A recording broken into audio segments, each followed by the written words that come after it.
On the Reactor Summit, we talk about the matches that were this week. William, Bibi, Matt, and Matt. Matt, No, Matt. what? Wait. What are you doing? What are you doing? What are you doing?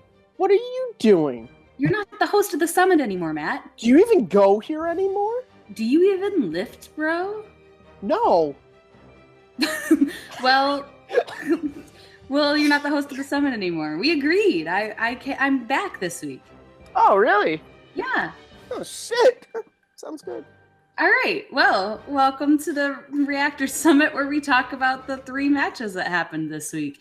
It's going to be crazy. That's it. That's all I got. I'm a little rusty. It's been a long time. I see trees of green,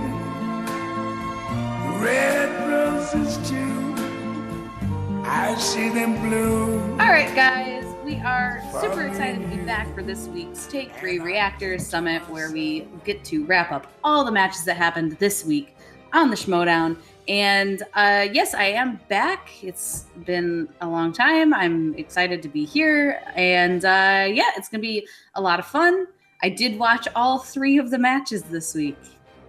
I can't say that about every other week. But this week, I watched them all. It's very exciting for me.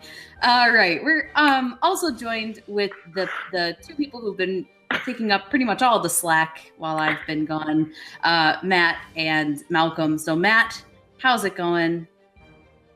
It's pretty good. Happy to be back as just a panelist. It's fun. I also just laugh.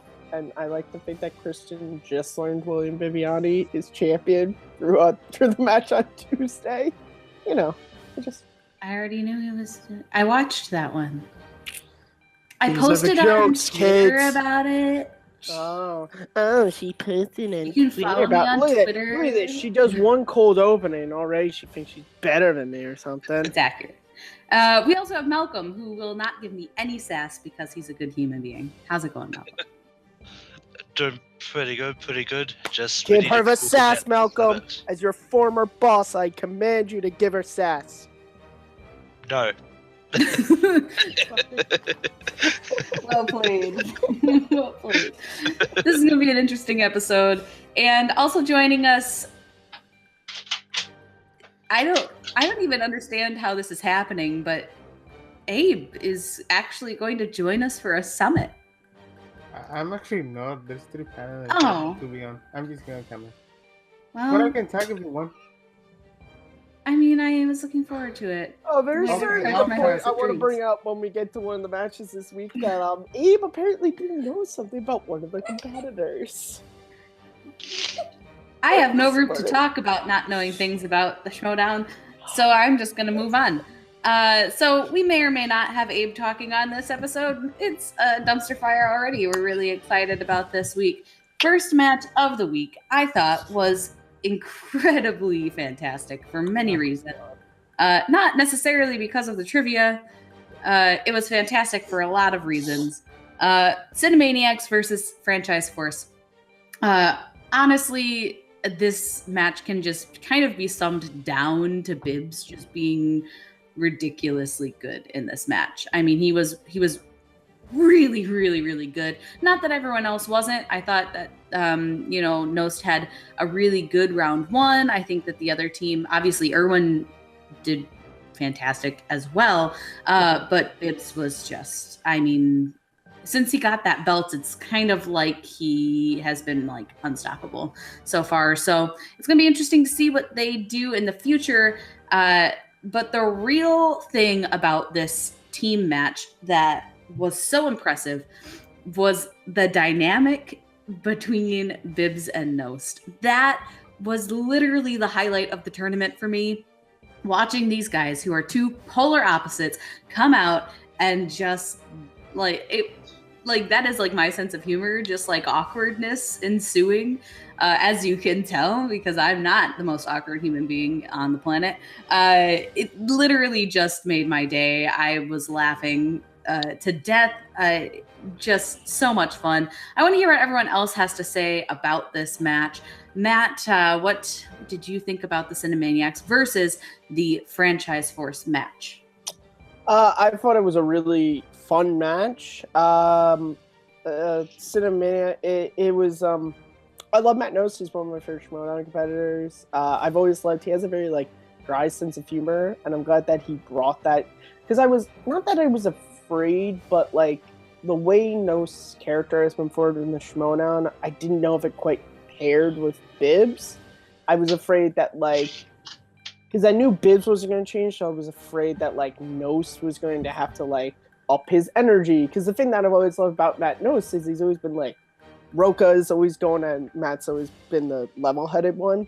I'm glad that they kept that. I love the fact that like Emma and Bibbs came out with this big entrance, and Nost just like comes in, just like he's wearing like he's not even wearing like one of his basketball shirts. He's wearing just a plain white shirt. Like he took no effort to. And I thought the trivia between them was both really good. I think we especially saw in round 2 that they work really well as a team. And that post-match interview killed me. I mean, we've all seen the GIF already, but that was just fantastic. Insert GIF here. I wouldn't do it. Good. I always like when I make broad gestures and then nothing happens. Yeah, no, I agree with you. I'm really glad that Matt didn't change his personality to try and fit Bibbs's personality. One of the reasons that his character works so well is because it's not a character at all. It's just him showing up for trivia. Because he's like, I don't really want to get involved in all the shtick. I just want to come to play. And so I really do enjoy that he's just still Matt, just showing up like, all right, I'm here to play trivia. Where's my free pizza? But yeah, that GIF it's on repeat on my Twitter a lot. Malcolm, what were your thoughts about this match? From the entrance, it was really entertaining. Like I remember watching the entrance where I was like, what are they supposed to be? Because I couldn't pick it, but then Bibbs said on Facebook that they actually messed up the music because they were supposed to be coming out to the Animaniacs theme song, which made their costumes make sense now. Which would have been funny because that would have left Matt to be Yakko if he came out, and Yakko's really got no shirt on, so which would have been entertaining if he did, but it's like he just didn't want to do it. But the match itself was entertaining. Like, it was really close. Like Ethan and Sabina are really good, and I would like to see them maybe come back as a team. Whether or not, like, if that means no more superhero news, then I mean Ethan and Sabina work well as a team, so I mean they go together. And Bibbs and Nost just strangely fitted as well. I mean, I don't want to see No More Critically Acclaimed in top 10, but once they get over the hurdle of getting to trust each other again, then they could probably be a very dominant team going forward. Yeah, and that's an interesting thing that this tournament has brought up, is really what teams will survive after the tournament has ended. Because you start looking at some of these new teams, like, I mean, the matches we'll get into later. Certainly, I can see one of them sticking together.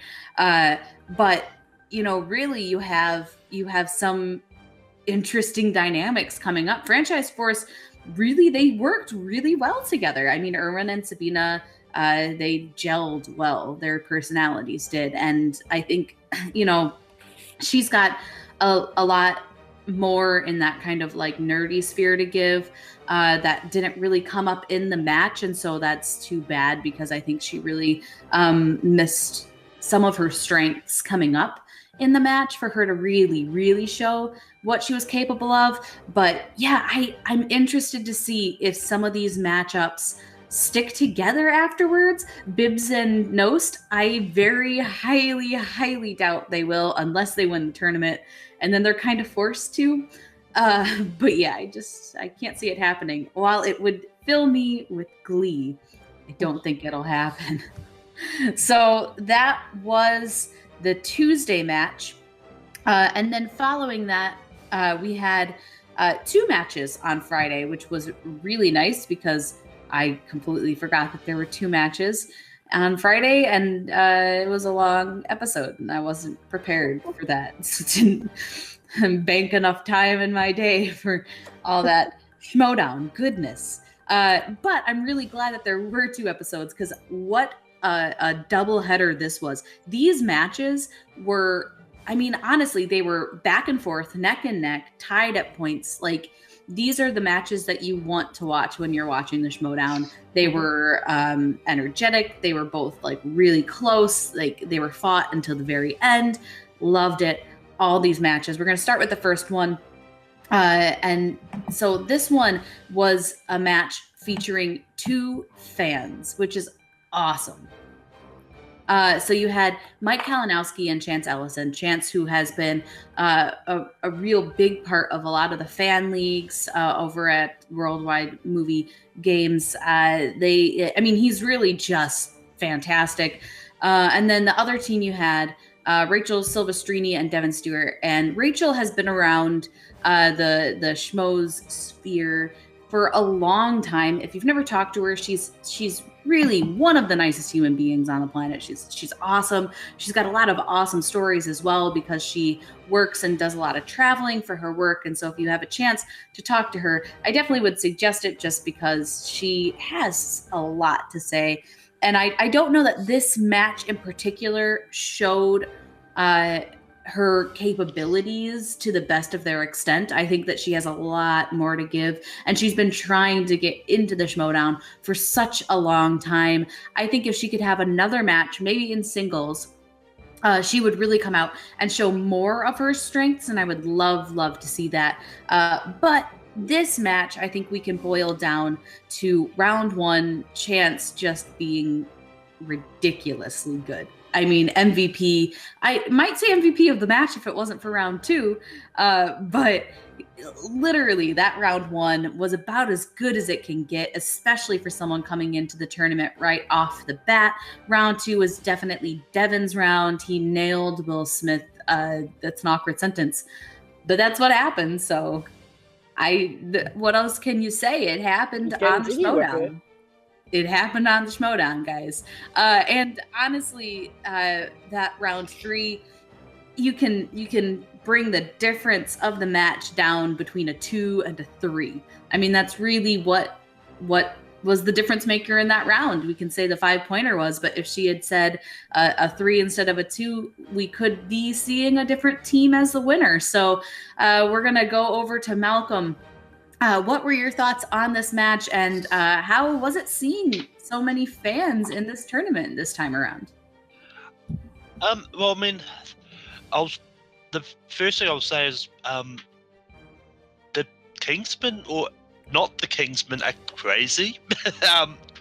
Because when it started, it was like they were putting on this American accents, trying to be someone completely different. It was just so weird.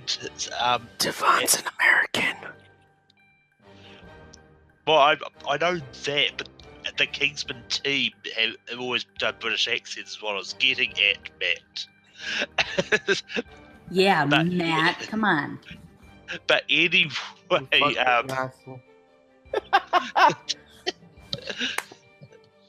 anyway, and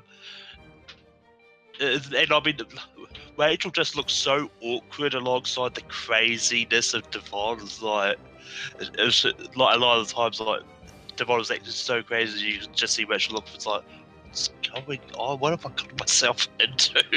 But yeah, I mean, and seeing Chance on the table was and someone who's interacted with Chance quite a bit, he's always been really dominant in trivia, and to see him almost get a perfect round, and it's the chance that I'm pretty sure it was Roker that started the overrated charts, but yeah, the chance when he missed only the first question, when he missed one question for the first time. It was just so funny. But I mean, Chance just lapping up all the overrated chants, and just Yeah, he looked like he was having a lot of fun, and I mean, Corruption is one of the teams that I really hope stays together for next season. Yeah, definitely. I think Chance, not only is he great at the trivia, but he really shined with the performance side of the Schmoedown. I mean, he went all in on his character. He got the sunglasses and the leather jacket, and like he was there to play. Like he was there to cause problems and to piss off John Roca. And he did it real well. I was very happy with Chance. I think he just was a new Schmoedown star in the making. Matt, what were your thoughts on this match? Well, just between the two of us, this match was as like hot as Miami. I mean, this was a party starter. The whole time, just cruising it. I was not in my head. I mean, this is like chasing forever, a match like this. It was so fresh. This was like the wild, wild west. I was just getting jiggy with the Men in Black when it comes to this match. And my phone's not loading, so I can't find any more Will Smith reading songs. off Will Smith. Yeah, pretty much. Yeah, just Will Smith songs. Yeah, pretty much. Yeah, no, this was a really fun match. I was really surprised with Devin in this match. This is what happens when I go back to being a panelist. I was really shocked because, like, my favorite parts of the Kingsman matches were always when he broke his British accent, and he would always be like, he'd be very posh British, and they'd be like, "What the fuck is this, man? What fucking call is that?" It was like, and now it's like he's on the opposite extreme of he's just an overly excited. He's like, I'm so happy to play here. I'm so excited until round 2, and he spins Will Smith, and he's staring down Chance. He's just like, let's go, and he killed the Will Smith round. Rachel, I also for someone who I've interacted with her a little bit, on like page and stuff like that. I thought the first round she was kind of just like getting her beak wet, but I thought round 2 she kind of like you kind of saw like she was getting in the groove with Devin, and I agree. I think she should totally make a run in singles. Felt so bad for her 3-pointer. It's just those things where it's just like that. But yeah, they were so much fun. They're a team I really like the Kingsmen, but I think keeping Devin and Rachel as the team with Jack as the manager, I think we could just get the best of everything. Because I really like Jack was hilarious too. Like he wasn't even like their manager, like he wasn't selected, but like he just kind of decided to be there and kind of became their manager. I was cracking up the whole time. They probably switched it up because Marc was supposed to be their manager, and yeah. Oh, yeah. So I don't know that stuff. Again, once I stopped posting this show, I just watched the matches. Corruption. Listen. I don't watch this is no offense. I don't watch the fan leagues or anything. I haven't done any of that since like there was trivia on this channel until like the Schmoedown history stuff started. So I didn't really know who Chance Ellison was.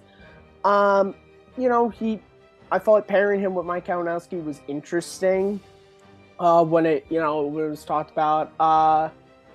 He performed very well, I thought, for his first match. I'm interested to see how he performs in the next one. Mike, as always, was great, and I think the pairing of Ken and Mike as like manager and player is really interesting, and I think Ken, he did a really great job. Overall, this was just a really funny match. I thought there was a lot of great trivia played in it, and I really want to see Inky and the Brain not break up next season. Yeah, I mean, it is like me and Malcolm were talking about earlier, that this is really interesting who works well together and who doesn't. And some people you just wouldn't expect to work so well together. But I agree with you, Matt. I think that Rachel and Devin, once they kind of hit their stride in round 2, I think that they could be a team that has a future together. Y'all know. Yeah. Get lit. We'll never know. Afro Angel, that's all I'm saying. That's Afro I Angel. wish I made that. It's all we're saying. Okay, we could just wave them off. It's okay. It's my favorite thing. The next match was also just ridiculously good. So this was Take the Cannoli versus Self-Righteous People. Now these were this brothers. People, brothers. Hey, you know what? We're gender inclusive on the summit, and some people are girls and aren't brothers. Well, they were brothers. Yep. Well, they are brothers. It's in my notes that they're brothers. I hyphenated it as bros. So the Self-Righteous Bros, which makes them sound a lot more like Josh McCougas, just two Josh McCougas. Anyway, so you've got these teams which are basically packed full of Schmoedown superstars, and also just a new guy. It's a weird mix of really like people who have been around and done their part, and then rookies in this tournament. So Take the Cannoli. I mean, obviously they are just really good. I mean, it's a former team champion and a former free-for-all winner who's been around for a long time in the tournament or in the league, and has really shown this year that she is a top competitor to be considered.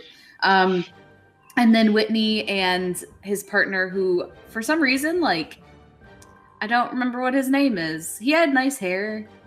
We have an interview with him too. Alonzo? So I'm real glad that I don't remember his name, since I have to.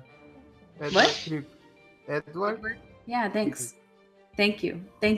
So Abe is going to cut all this out so I don't look like an idiot. No, I won't. She won't do that. Love you, Abe.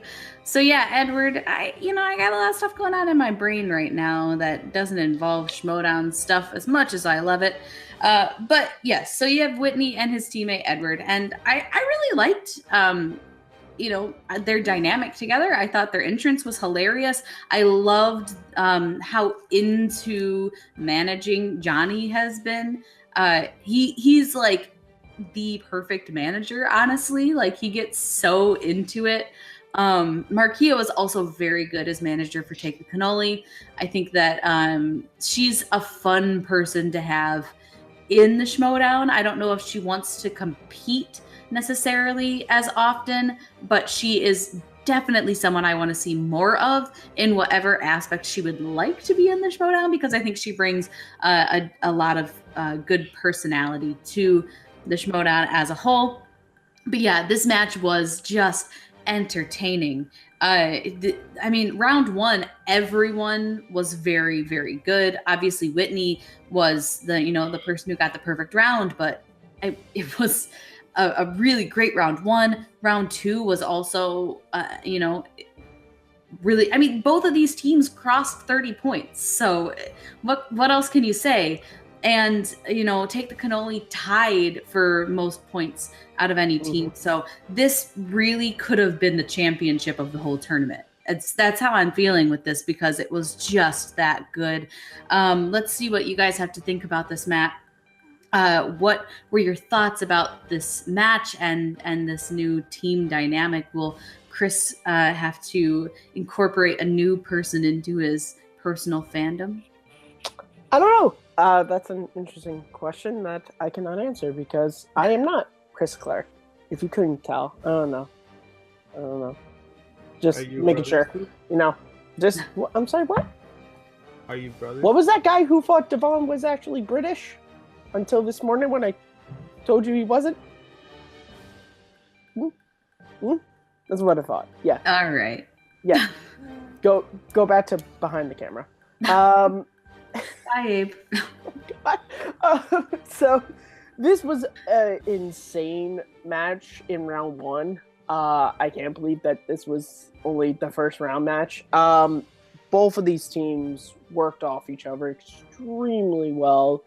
Especially like someone like Bran, who she's shown in the latter half of this season to just be taking the Schmoedown so seriously. Like you can tell that she's studying. She is, and not to say that she wasn't before, but it's like it's a very similar thing to Andrew Guy. Like Andrew Guy has always taken Schmoedown seriously, but just like something about for both of these competitors, this latter half of the 2018 season has been showing they're really going deep into it. And Drew, of course, he's always a good competitor.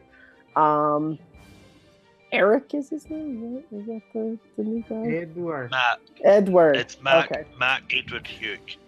Okay, yeah, him. He was really good too. I thought I like that for a rookie. He already had like a character, like he already came in with a character made up, which I always like. Yeah, I am interested to see how the Cannoli does in their next match, because they did tie the team's record for points scored, but I wonder if sometimes in the Schmoedown, if your performance is also a lot of times your performance is based on the performance of your opponents.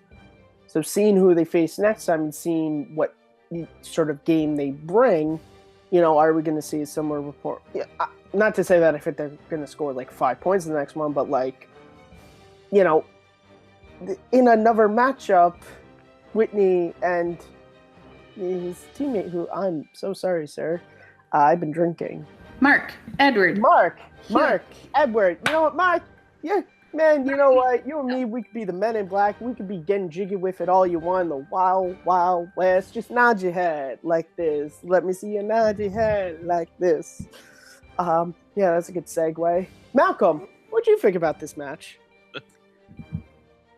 Malcolm, what did you think about this match? But yeah, this match was entertaining to watch. And yeah, it's one of those ones which Drew had done so well with the previous free-for-all winner. So, and it shows that dynamic works. And with the entrance that Witney and that did, I'm pretty sure I should know it from somewhere, but I can't quite place what it's referencing. But yeah, I was trying to figure out what they were referencing in the entrance, but someone will correct me if they know. But yeah, and like just with Drew tying his own team record, it just shows how dominant that team. It made me laugh at one stage when they were in round 2, and Drew was just answering the questions, and like Brian answered something, and then said, "Yeah, I'm still here. I haven't gone anywhere." It's like just it's like, and I mean, I always loved Brienne. She's always been good at trivia, but I've always liked her as a competitor. Yeah, and to your point about that round 2, I mean, when Drew spins his, when he spins what he's best at, you just kind of sit back and let him do it, because he's a machine. And I don't know if this is accurate, but I really, really feel that it is, that he probably has the most spins like on his actual strength, not on spinner's choice, but on actually hitting 80s. I feel like he's hit it so many times. So many times. This is when there's a conspiracy about Drew McWhinney and the wheel. You heard it here first, folks. Sure did. No conspiracy. I just think he's really good at spinning wheels. He should add that as a strength. I'm pretty dang sure. Or if he wants to like go and be a contestant on Price is Right, I think he could land that dollar when you're spinning the wheel. And they do want you to spin by the pegs in Price is Right, so you have to. Would that be change up your strategy? Would that work against him, because he would have to spin from the pegs? Yeah, you definitely would have to figure that out. And I do think it needs to be a shirt spin from the wheel, not the pegs. You heard it here It needs first. to happen. Copyright. It was on the Copyright thing. Matthew It was on the Kearns. MTS I want page. some money. It was on the MTS page. I'm not going to take credit for it, but I love it, and I would buy that shirt. Abe actually wants to give his opinion on a match. So, Abe, the editor, let us know. It's just in breaking news that we have to cut away from this too. Abe. Oh, I thought that was real. I don't know what I was gonna say. Oh, McQueenie and Brienne. They were fantastic. I told everybody last year about the line was winning the tournament. And I told Matt and Malcolm, and I don't remember who was in the panel that day, that Brienne and McQueenie are going to win the tournament. And it's going to happen. You see it, scored 35 points in the first round of the tournament. That's easy. Next match is going to be 40. I can assure you that.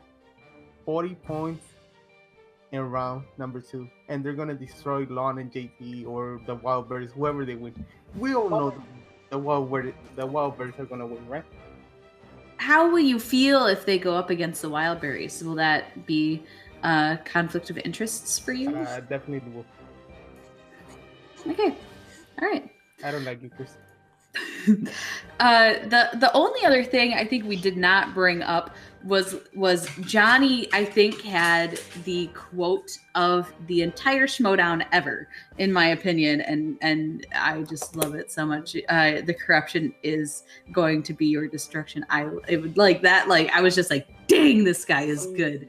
See, that dang, he's good. That was great, except for everything about the post match just came down to Brienne just coming in, just yeah, here's a cannoli. Take the cannoli, and just Johnny's face where he like takes it, he's just like, son of a bitch. Yeah, I mean, like I absolutely love Johnny on the mic. I think he's fantastic. He needs to be in more. It sucks that he doesn't get to move forward managing a team in the tournament because he is so dang good at it, this guy. Yeah, just ridiculous. I definitely would love to see him compete, sure, but like come and manage every team. Just every team. It'll be real get him weird. on the table. Get him as a commentator or post-match interviewer. I think that almost happened, and then it didn't happen, and it should. It totally should. Thanks to Mike. Yeah. Hey, whoa. I didn't like the tone of that, Malcolm. I believe what you meant was, thank you, Mike. So that's the wrap up of the tournament thus far. So I know that this is a little early because there's still one more match to go around, but we've been talking about it a lot. And this is just which teams do we want to see moving forward after the tournament? Because the match coming up, the last match of this first round, is half of it is already an established team. I think we can kind of make a guess at how Lon and JTE are going to react together. But, you know, if next week I'm wrong and they're perfect together, then we can change our tunes. But just which team out of all of them, if they could stick together, would you want to after the tournament? Personally, for me, I really have been digging the dynamic between... and this maybe just sounds stupid, but I really do like John and Dan Merle together. Shocker. Sure. They're some of my favorite competitors. Sure. I do want top 10 to come back though. So that's hard because I think that they did work well together in their match. So it's a little like conflicting interest. I have a couple other answers, but I want to make sure that you guys have your chance to make your picks. So Matt, if you had to pick one team to stay together after the tournament. I am in your boat because I love Who's the Boss so much as a team. If you saw the Riley Roundtable episode, which episodes drop every Thursday, Claire Podcast Network, they work so well together and they have a really great rapport, but I don't want to lose team action, of course. So I would say for right now, I said earlier, I think Rachel and Devin as a team, I think could be really interesting. I think with Jack as their manager, and we could have there was just something about the way they worked off of each other that I really enjoyed. And I also saw in round 2 and 3, I also saw if they had a couple more matches to get to know each other's strengths, to get to know each other's playing style, they could go very far. So I think that's definitely a team I would like to see stick together. Yeah, and I definitely was really digging their vibe as well, Matt. So I feel your pain, truly. But Malcolm, which team would you like to see stick together after the tournament? Yeah, I mean, I'd love to see the Wildberries stick together at the tournament because that was such a great pairing together. But no, in all seriousness, I want because I was just looking at the ones that are probably most likely to stick together, and the ones that probably won't due to a prior team commitments. But I think McGreeny and Chandler could stay together going forward because Drew doesn't have it above the line anymore, and Bran has been sort of a lone wolf for a long time. So I think if they stick together going forward, and they're actually my pick to actually win it, but I could see them staying together as well. Yeah, and I think that they're the safest bet on sticking together because they're both themselves partnerless. And also they are one of the favorites to win the tournament, especially after their first round match.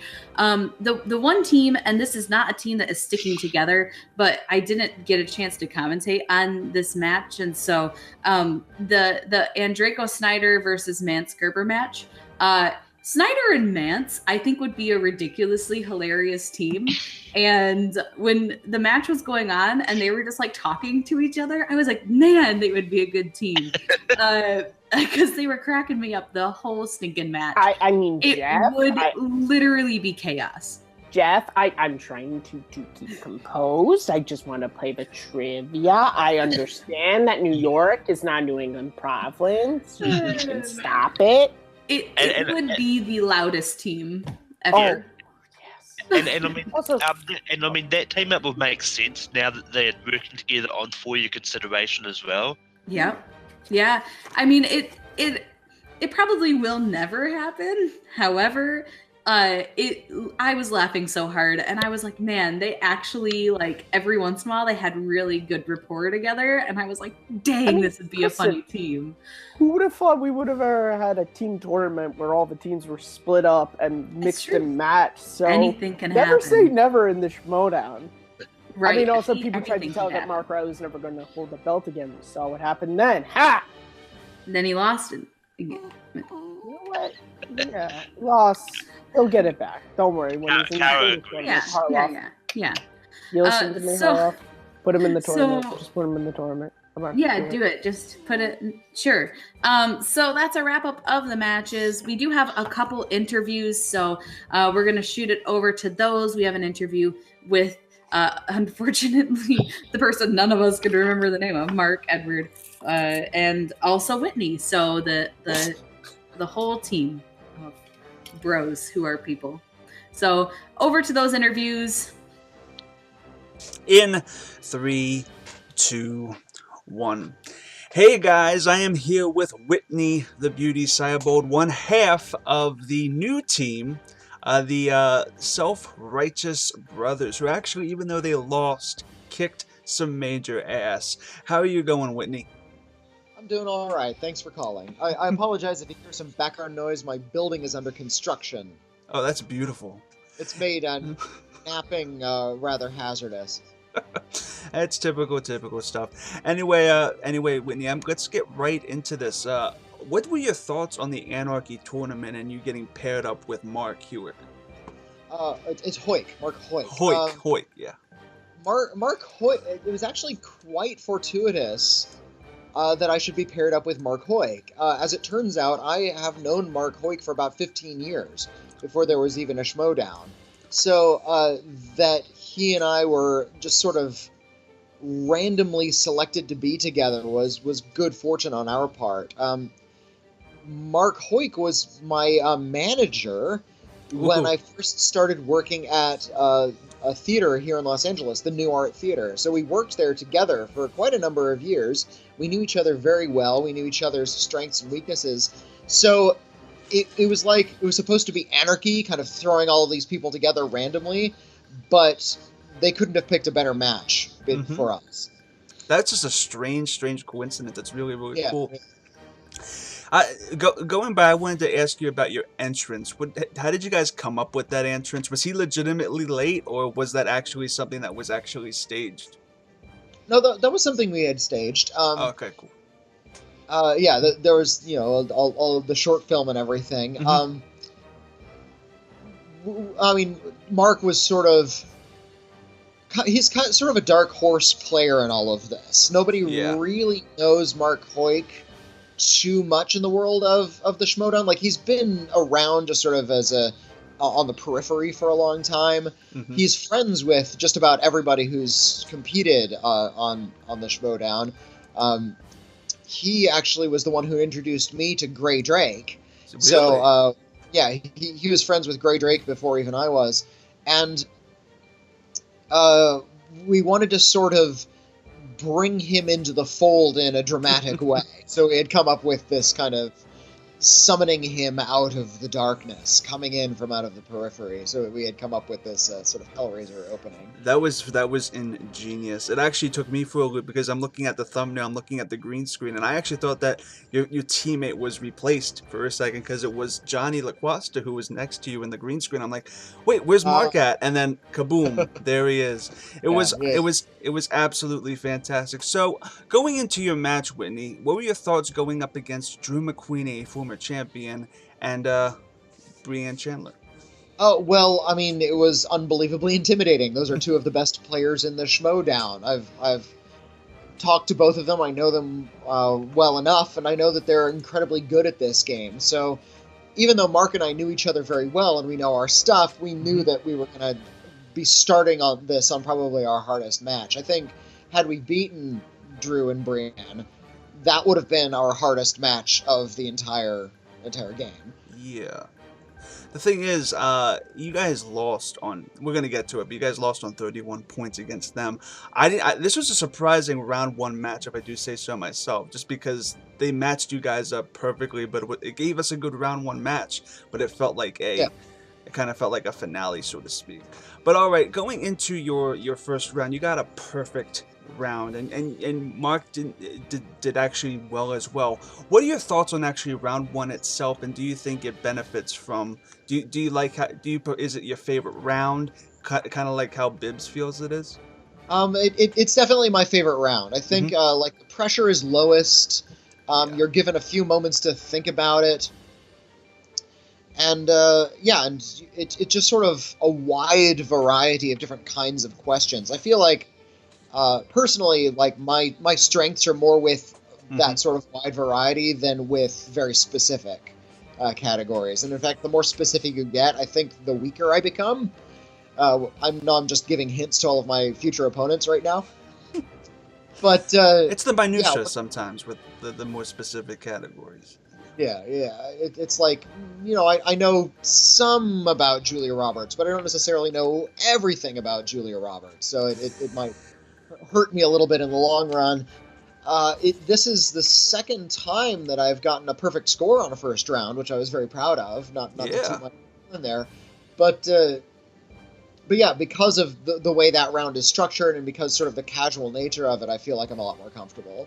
Yeah, and speaking of Julia Roberts going into round two, I'm just curious, did you guys actually think that you weren't going to do well in Disney films and why you spun away from that? I'm just curious, just because Disney films kind of just seems a little bit kind of general, but I'm curious why you spun away from Disney films and regrettably landed on Julia.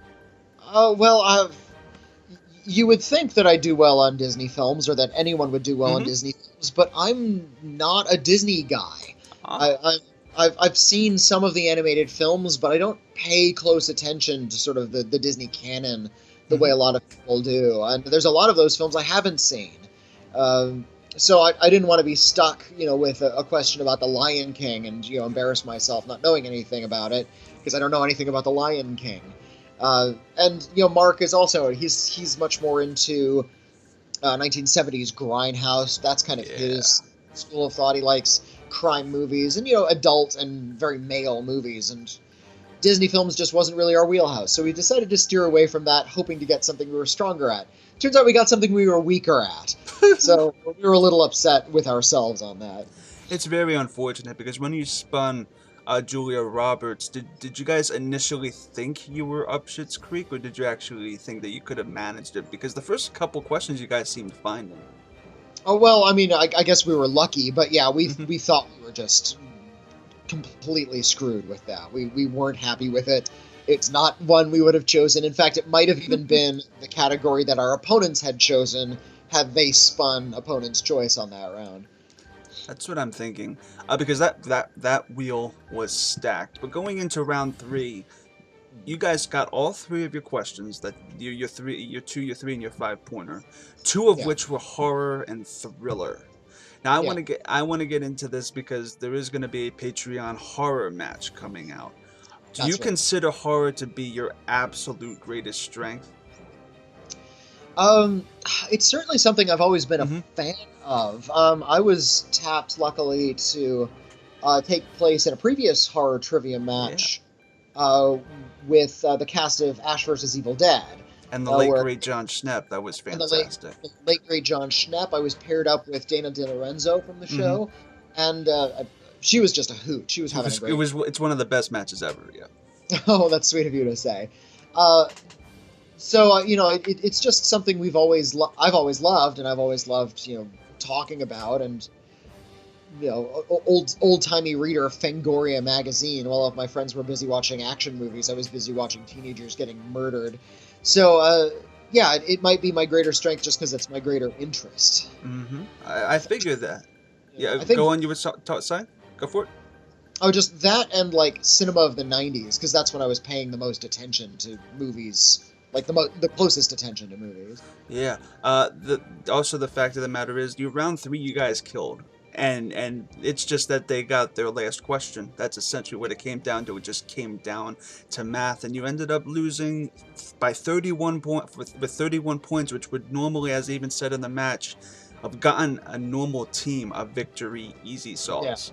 Fact of the matter is, you were up against Drew and Brienne, and Brienne was able to also score some of those steals off of you guys as well. But moving forward, do you find it kind of frustrating that even though you got so many points, it's kind of going to be overshadowed by the fact that you lost? Maybe so. I mean, you lose and it just counts as a loss in your record. It doesn't count as, loss, but, it's just a loss. So that's a little frustrating, but I can at least brag about the fact that we had an incredibly high-scoring game despite our loss. You did. And you know what? It was another thing that came down to the last question. We were ahead up until Drew McWeeny got the final answer.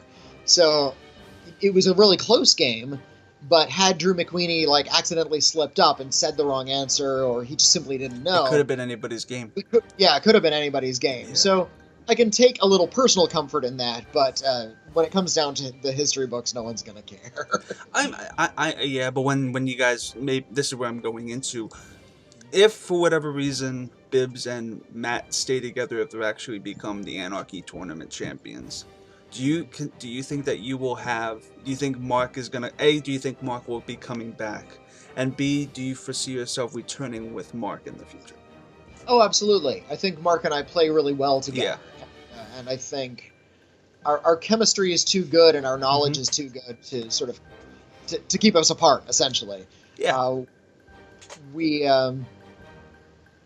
I mean, William has, his teammates. He's had a really good solo career. I think he and I play very well together, but I'm not going to begrudge him success with someone else. It's all good.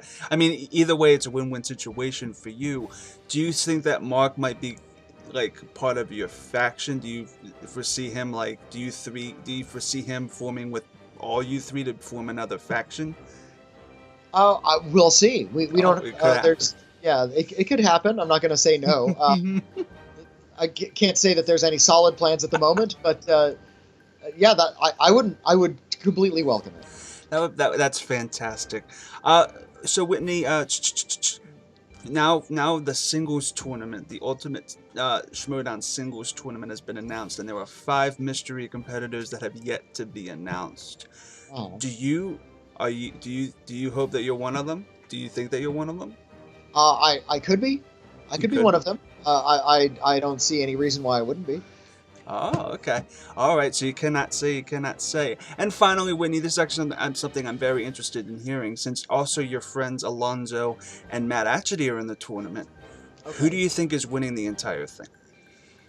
Ooh, well, if it's down between Alonso and Matt Atchity, Alonso, I love you, but Matt is better at this sort of thing. They're teammates. They're teammates. Unless, of course, if you get a category of, like, pre-code Hollywood musicals, then it's going to be Alonso all the way. Oh, I meant Alonso and Matt Atchity are a team in the Anarchy tournament. Oh, okay. Yeah. They're in the Anarchy tournament, so is Bibbs and who do you think is going to win? Yeah. I thought you'd sort of in a situation where they're pairing off. That's interesting, though. That is actually super interesting that we have that. But yeah, as a team, of course they'd be great together because I think they have different areas of expertise. I feel like Matt Atchity has a much more general knowledge of newer films, and Alonso's really well versed in classic movies. So pair them together, and they're a whole unit. That is fantastic, Witney. Well, this was a fantastic talk with you about your match. It was actually a fantastic debut from Marc as well. I hope I can talk to Marc at some point. He seems like a very cool, down to earth kind of guy. But anyway, Witney, where can the good people find you online, my man? Well, I'm still hosting the 2 podcasts. One is through the Schmoedown Network. I'm still doing Critically Acclaimed with William Bibiani. We also have Canceled Too Soon, our TV podcast, where we tackle TV series that were canceled one season or less. Our last episode about Nightmare Classics just went live, so keep an ear out for that one. October's a busy month for you guys, and you guys are still on Patreon, patreon.com/canceled too soon. It's in the description down below. Thank you so much, Witney. Back to you guys. All right, see, that was short and sweet. Oh, that was it. Okay. Hey guys, I am here with Marc Edward Heuck, the debuting player in Self-Righteous Brothers vs. Team Cannoli. How are you doing, Marc, this fine morning? I'm well. You did fantastic for your debut, but I'm going to actually ask you straight up, right here to the point. How did you get involved in the Schmoedown? Well, I was kind of prodded into it. That I knew plenty of people who were involved with Schmoedown, and I certainly, admired it. But then I think there was kind of a fan groundswell pressing Christian to bring me in, and that spurred us to talking, and I got drafted. Yeah, especially with your performance in Beat the Geeks, which we will get to soon. But I'm actually interested. The Anarchy tournament, you had a lot of teams randomly put together. And you were randomly put together with Witney. And when I spoke to Witney, Witney said that you guys have known each other for years before that you guys knew you were together as a team. How long have you known Witney, and what were your feelings being teamed with him? Well, let's see. I think I have probably known Witney going on at least a decade. We used to work together at a theater in West LA. I was the assistant manager, and then he eventually became an auxiliary manager as well. So we were co-workers for the longest time. Oh, cool. That's amazing. So you guys knew movies and you guys were paired together. Was that coincidence? That was a really good coincidence. It was an exceptional coincidence. It was amazing. Yes. How long, actually, I'm going to branch off of that. How long have you known Bibbs? Bibbs, I have known him for about as long as he's been paired with Witney on their various podcasts. So I think they've been at it since, I'd say, at least 2000, I think they started pairing up in 2008 or in some capacity. That's still a long time. So you guys have a great relationship. So how did you guys, for Self-Righteous Brothers, come up with that team name? Well, I have to take credit for I think there was a local band in Columbus, Ohio, when I was there in the 90s, who had that name, and I just thought it was the most hilarious thing I'd heard. I think it's still one of the best band names I've ever heard of, but since they really didn't go that far, I wanted to bring it back. And I think it also fit the fact that we're basically the heels in this matchup, and we are both really super proud of our film knowledge, and it just stuck. It just felt too appropriate. And it felt really appropriate too, because your characters are kind of like self-righteous. Yeah, so it really fit. So actually, where did you guys come up with your entrance? Because that was a really good entrance, and you were actually absent for all of the promo into that. So how did you guys come up with that whole idea? Well, we since everybody else is playing up the sports entertainment elements of the Schmoedown, we figured, well, you got to have a killer debut, and so I thought about all of the great kind of hypes past, where you talked about someone who'd been absent for a while, or there was consequently very little information about them, and then you would do weeks of promos building them up, and then you finally have the big entrance. And so it's like, well, if we're gonna play this for drama, let's play it up to the hilt, to the point where I think a lot of people in Schmoedown have no idea of my track record, and so if I'm not going to really impress them that way, then I've got to impress them by just making a striking debut. Nobody literally knew who you were, sans the people that have watched Beat the Geeks or others. You were coming in kind of like a mysterious person. Yeah. So actually, you guys, before I get into the match, you were going up against Drew McQueenie and Brianne Chandler. What are your thoughts on them going into it? Were you kind of intimidated, or what were your thoughts on Drew and Brianne before going in? Well, yeah, I was previously not as familiar with Brianne as I was with Drew, but I knew Drew's credits are bona fide, from his film reviewing and his podcasts and his screenwriting. So game recognizes game in that respect. And Brianne, within seconds I knew, okay, this woman's got it nailed. Yeah, indeed. So this was I wasn't being fed easy players. That I was brought in to go right up against the big leagues. Yep, you were thrown right into the lion's den. So going into your round one, you actually you did pretty well with your round one, and Witney got a perfect game. So this was your first round ever for the Schmoedown, and I assume you watched a couple episodes before going in. How did it feel? How did you feel like your round one did, and how you felt when you started playing? Well, I had prepared myself by watching a lot of matches, so I knew the structure of how it's done. I aside from the two questions I whiffed, I felt very good about it. Yeah, it was a very strong debut. But the big thing is in round two, why did you guys think that you should have spun away from Disney films before we get into the other category you got?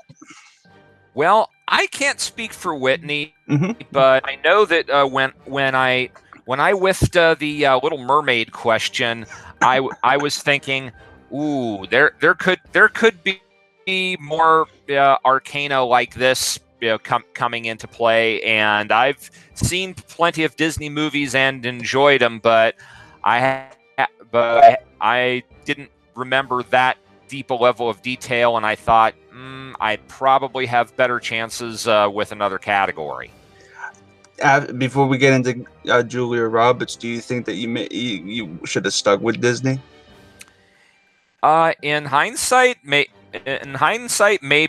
we could have stuck it out, because Disney would have covered plenty of live action films as well as animated, and in that respect, we might have we might have underestimated ourselves in that respect.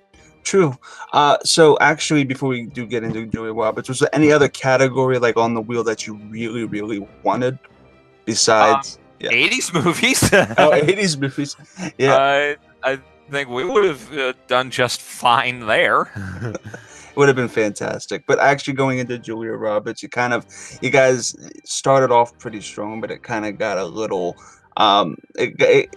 Sadly, they got like I think 2 or 3 steals off of you. So, what were your thoughts on Julia Roberts, and do you actually consider that a weakness, or you're gonna be like researching Julia Roberts from now on? Well, technically, it's not really researching Julia Roberts. It's researching all sorts of minutia about Julia Roberts movies. You know, like the bar in Pretty Woman. Now, granted, it's been a significant amount of time since I last watched Pretty Woman, but if you were to name 10 memorable elements of Pretty Woman, I highly doubt that the name of a bar would be one of them.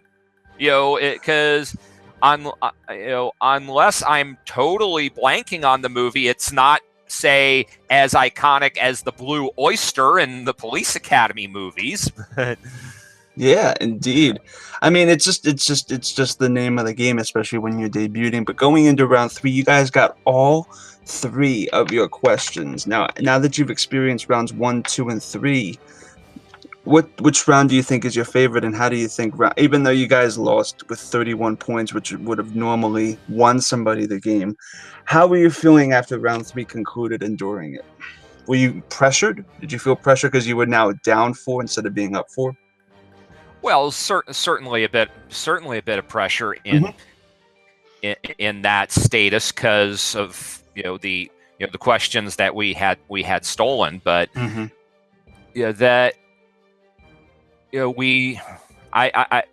suppose it's a luck of the draw thing, that it's with any kind of trivia competition, you either know the stuff or you don't. So you can try cramming and reviewing as much as possible, but there's what you're going to retain and what you're not going to retain.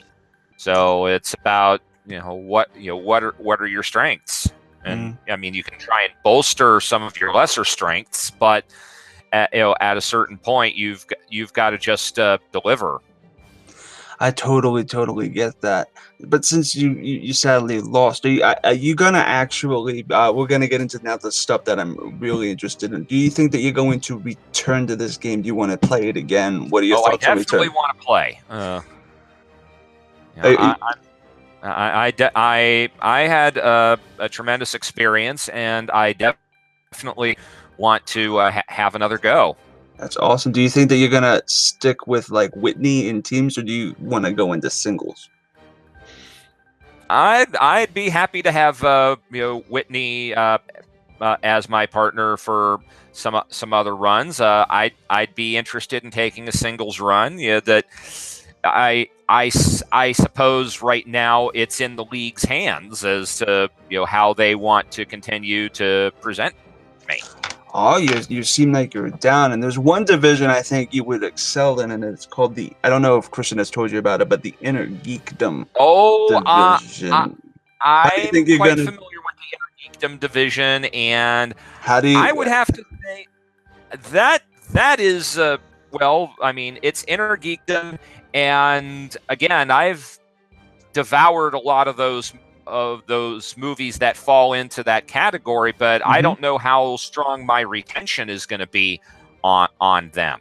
I think because of the fact that my film tastes are so Catholic, small c Catholic, that and that I am such an omnivore. It's that, you know, I am not, you know, prejudiced against any particular genre, but there's only so much about each entry that I'm going to retain.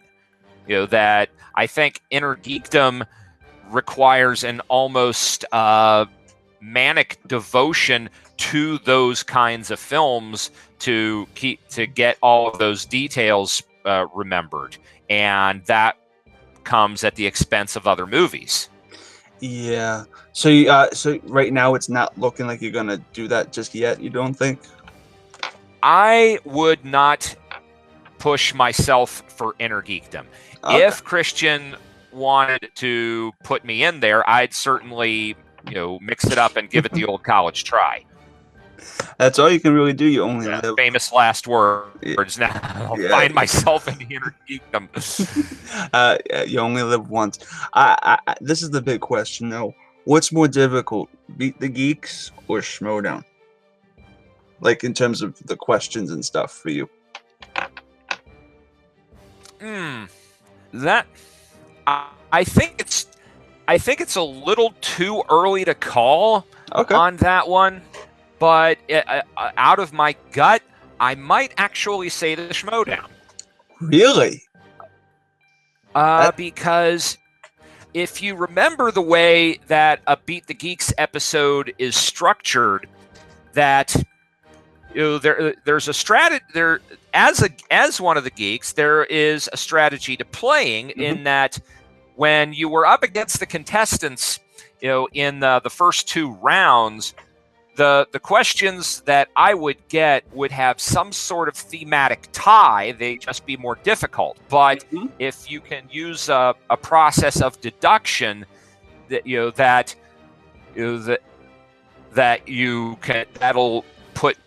give me an easier time answering the question. Also, there was no time limit. You know, that they would, reduce it in the editing suite.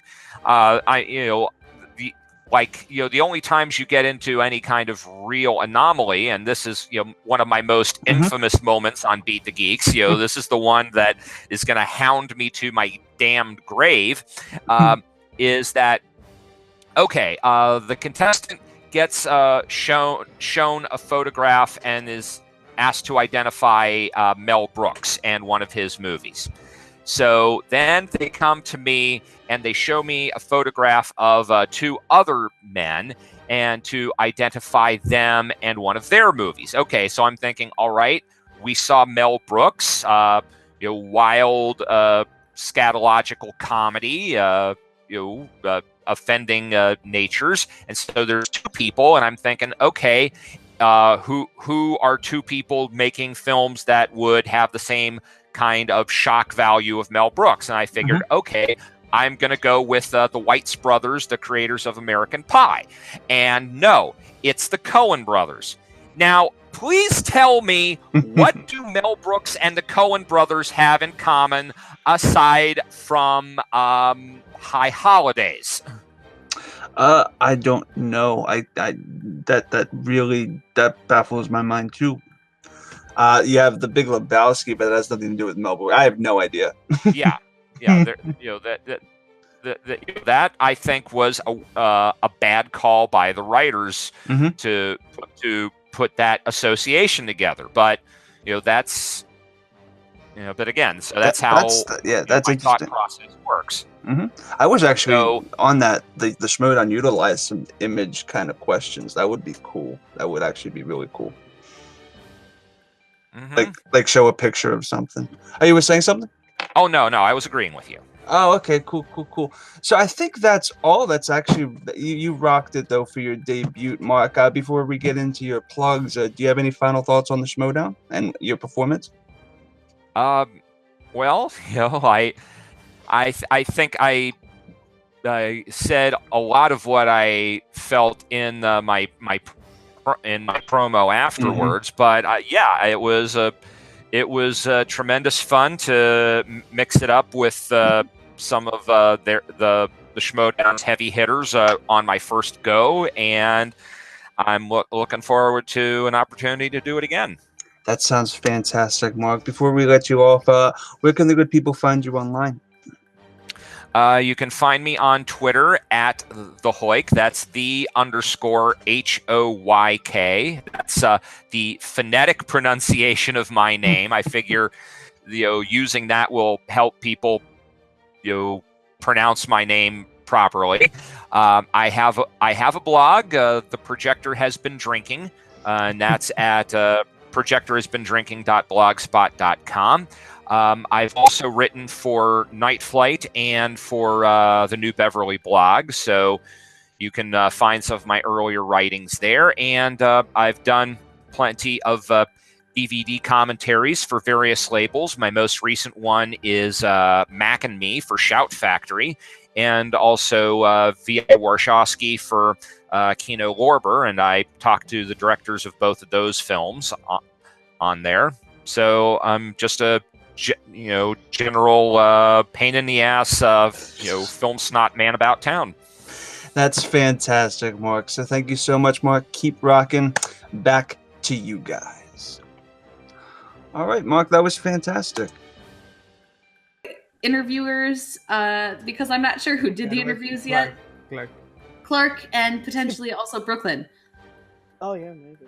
Thank you. Potentially whoever did the interviews. We really appreciate that. And also the people who were interviewed. We love you with all our hearts. And minds. Even though we can't remember your name. Thank you. All right. So moving on, we do have our fantasy update, which I don't even know what's going on with fantasy at this point because I haven't been checking. And I skip over the fantasy update section because Vinny just, we aren't on good terms together, but he should be around to do the update. So we're going to shoot it over to Vinny. I get it, Kristen. So you skip over my segment on the show. No, that's okay. That's okay. I bet you if Clark had a fucking segment on the show. What? I don't think Don't like him. So. Here's the thing, Kristen. He's kind of upset that you skipped his updates because he actually, for once in his life, actually tried at a job. Of course, it's the one where he's not getting paid. But so I'm back for a week doing the fantasy updates, brought to you by FantasyMTS.com for all your fantasy Schmoedown drafting needs.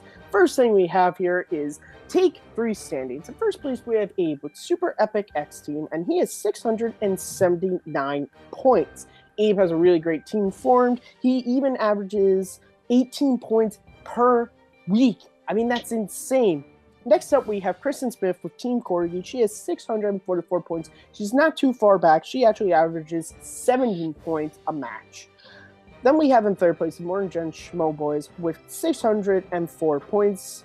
I mean, this is when we start to get...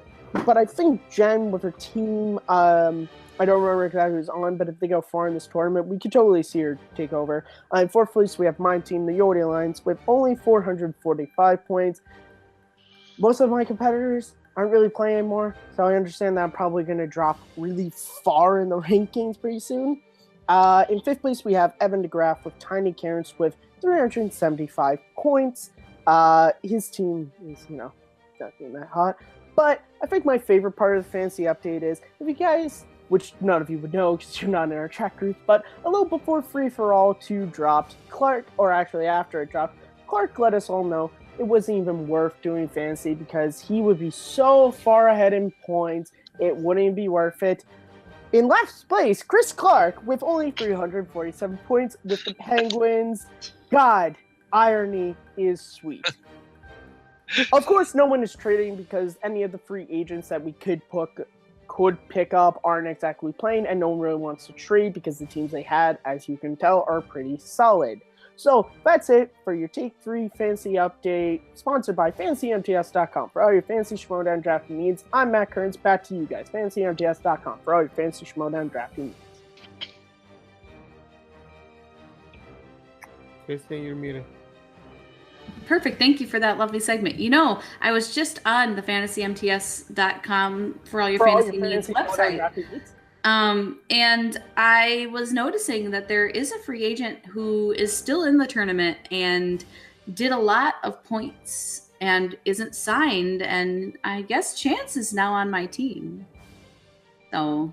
You didn't tell me that beforehand. Okay. Well, I just did it, so. Who'd you drop? All right. Well, Winston Marshall. I'm sorry, but you're no longer in the tournament.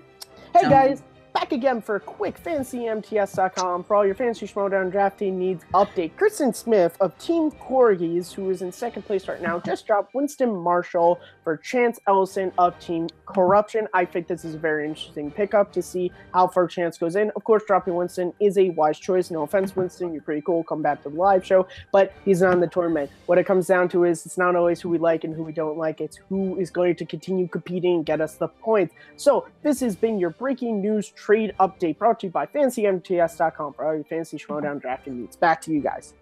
All right. Thank you. Thank you for that. I just want to make sure that we're all up to date on what's happening in the FantasyMTS.com for all your Fantasy Schmoedown needs world. So next week, we got a real fun week of Schmoedown goodness.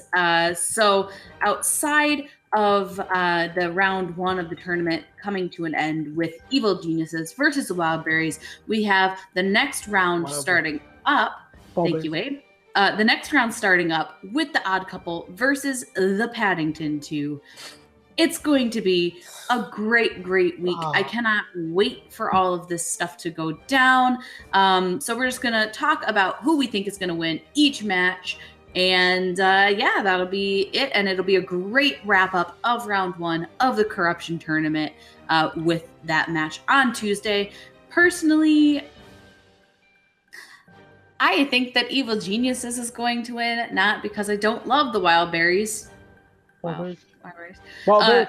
But just because I think that Lon is a bit of a powerhouse. He hasn't honestly shown that every time he's played, but I saw him at Free For All and he was ridiculously good. And JT has been very good as well, so it'll be interesting to see if they interact well together. I feel like they could, so we'll see. Malcolm, for that Tuesday match, who do you have winning? Yeah, as much as I love the Wildberries, I've got Evil Geniuses winning. Lon, like JT was a former team champion, and he was doing so well on the Patriots as well. As like, he was one of the ones that helped. Some weeks it was Jeff Schneider that got the winning questions. Sometimes it was JTE. I mean, he's not a slouch. And Lon Harris is pretty good as well. And, I don't think they're getting. I mean, I think they're going forward, but I don't think they're getting past McReady and Chandler, though. Yeah, I think you're probably right, but let's not count our chickens before we hatch, because for all we know, Wildberries could win, and they could win the whole tournament, and we would just be Wildberry Nation. Wildberries. Matt, out of the two teams, who do you think is going to remain victorious coming out of their match for round one? First thing, Kristen, it's don't count your chickens before they hatch, not we hatch. Unless, do you hatch? Do you Malcolm hatch? Yes. You do? Okay. Cara, your mom's crazy. Just so you know. It's okay. She's friends with Uncle Matt. Here's the thing. Back in 2016, Josh Hercules Makuga, he was playing against Clark Wolf in round one. Everyone went, ooh, Josh Makuga, he sucks. He's not going to be able to do it. He's not going to be able to do it. There's no way he can beat Clark Wolf. Who made it to round two in that tournament? I don't think it was Clark. No offense, Clark, I love you. Thank you for the interview you gave us on Summit number 49, I believe. Go and check that out. You know, yeah, no, Wildberries were losing. I lost track of what this joke was going to be. I love the Wildberries, but if Wildberries have shown us anything, then more about the presentation than the trivia, which I'm totally fine with. If somehow they made it to this tournament, Who figures? Listen, if the Wildberries pull it out, I mean, that would be the greatest thing in the world is if they somehow end up winning the tournament. I mean, that would be amazing, and I'd be fine with my bracket breaking. But I think Alon and JT are going to work well together. I think they have strengths that complement each other. But what I want so much in the world is a cold opening where it's Vaughn sitting JT down going, okay, now JT, this is how we do an A, and this is how we do a B. I just want that, and Cody needs to be involved somehow in this match. I don't know how, but he just needs to be. So, yeah. So.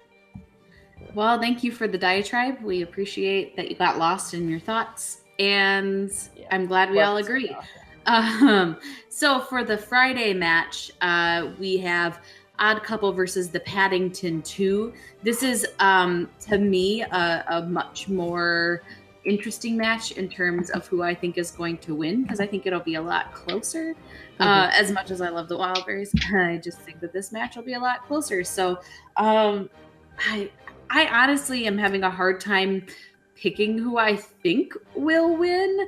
If I go with my gut instinct, then it would be the Odd Couple. I think that you've just got, a previous victor who held the belts longer than anyone had, along with Marc Andreyko, who this season has really, really stepped up his game, I feel like.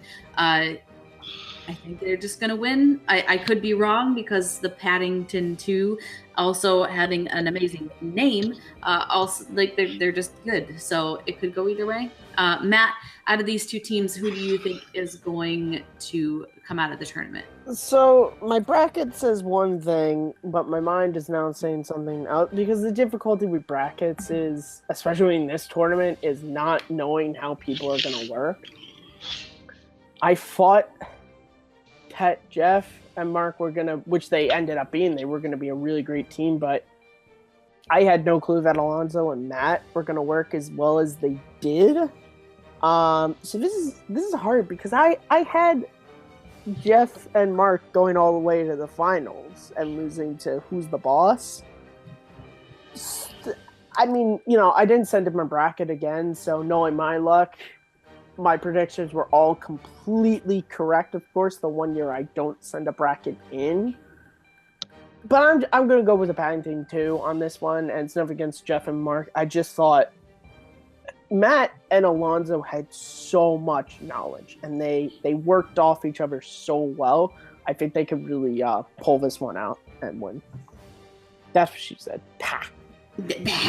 All right, gross. And Malcolm, who do you have winning this match?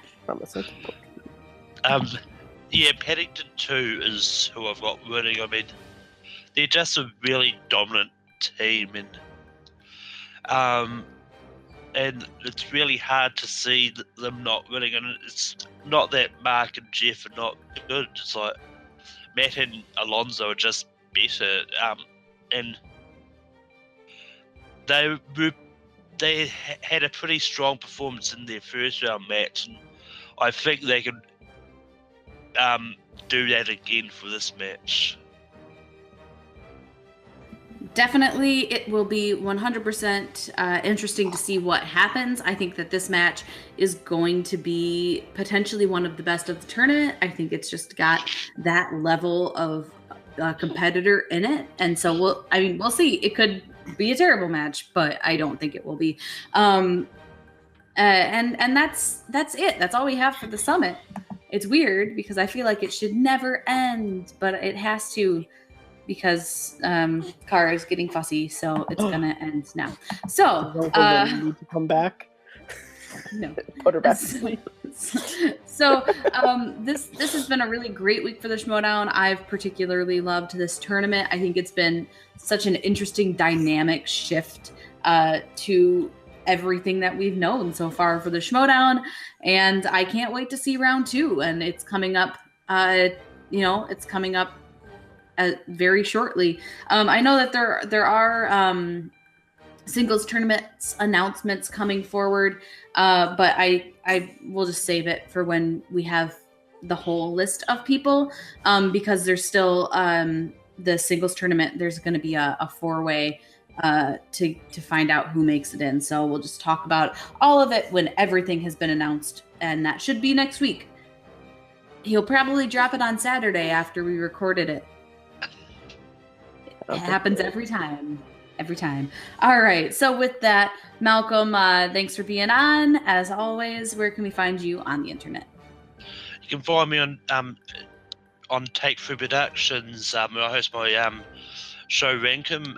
Yesterday we started the month of horror with Stephen King adaptations, and you can also find me competing in trivia all over the place, and you can also find me on Letterboxd, Stardust, and Instagram at Malcor.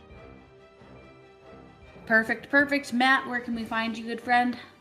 You guys can find me at Kearns_Matthew on Twitter, Matt Moose on YouTube, and right here as the co-host of Rhyme and Reason with Sandy Robinson. Episode just dropped on our top 5 sports movies. You can also not find me as the intermediate host of the Reactors because Kristen Smith is back, but you can find me on the Movie Trivia Schmoedown Facebook group, the Action Army Facebook group, the Team Action Facebook group. You can also find me as a patron of Marc, Riley, Retro Blasting, the Schmoedown, and Team Action. You can also find me, of course, on fantasymts.com for all your fantasy Schmoedown drafting needs.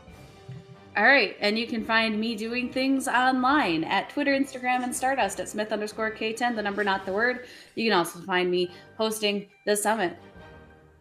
That's what we're doing right now. Yes, we are matchy today. And it's not because I tried, it's because this is her outfit for the day, and these are my pajamas still. All right, you can also find me just trolling around Facebook. And yep, this is Kara. Welcome to the world. Welcome to the world. Magneto fan right there. Yeah. She's top 10 nation all the way. She loves her Uncle John. Abe, did you want to sign off today, sir? Yeah, you can follow me on Twitter at AbrahamF25 and hey, I need to say something else. That's what I want to plug myself.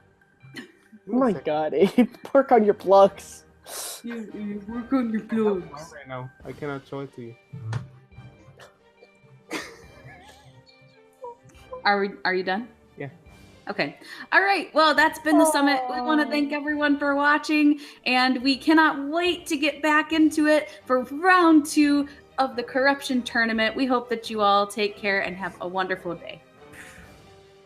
Don't put down your baby. Oh.